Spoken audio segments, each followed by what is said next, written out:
The Lord be with you. I'm Deacon Keith Fournier, and our first reading is from the first letter of the Apostle Paul to the Thessalonians. And so, brothers, your faith has been a great encouragement to us in the middle of our own distress and hardship.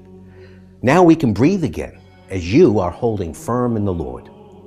How can we thank God enough for you, for all the joy we feel before our God on your account? We are constantly, earnestly praying night and day to be able to see you face to face again and make up any shortcomings in your faith.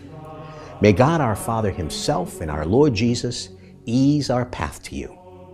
May the Lord increase and enrich your love for each other and for all, so that it matches ours for you.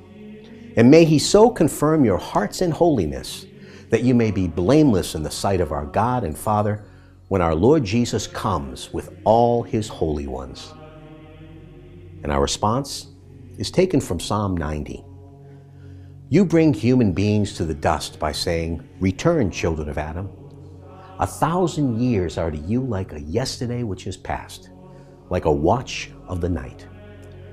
Teach us to count up the days that are ours, and we shall come to the heart of wisdom. Come back, Yahweh. How long must we wait? Take pity on your servants. Each morning fill us with your faithful love.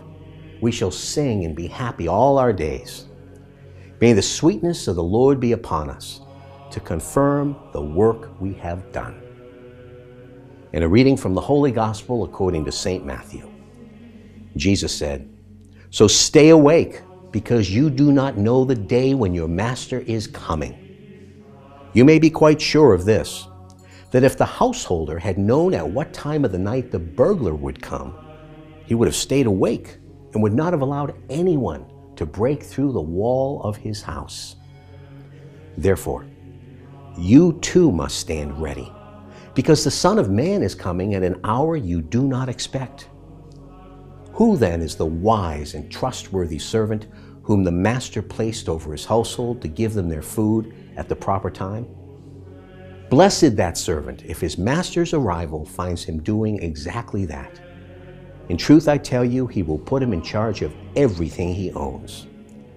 But if the servant is dishonest and says to himself, 'My master is taking his time,' and sets about beating his fellow servants and eating and drinking with drunkards, his master will come on a day he does not expect, and at an hour he does not know. The master will cut him off and send him to the same fate as the hypocrites, where there will be weeping and grinding of teeth." The Gospel of the Lord.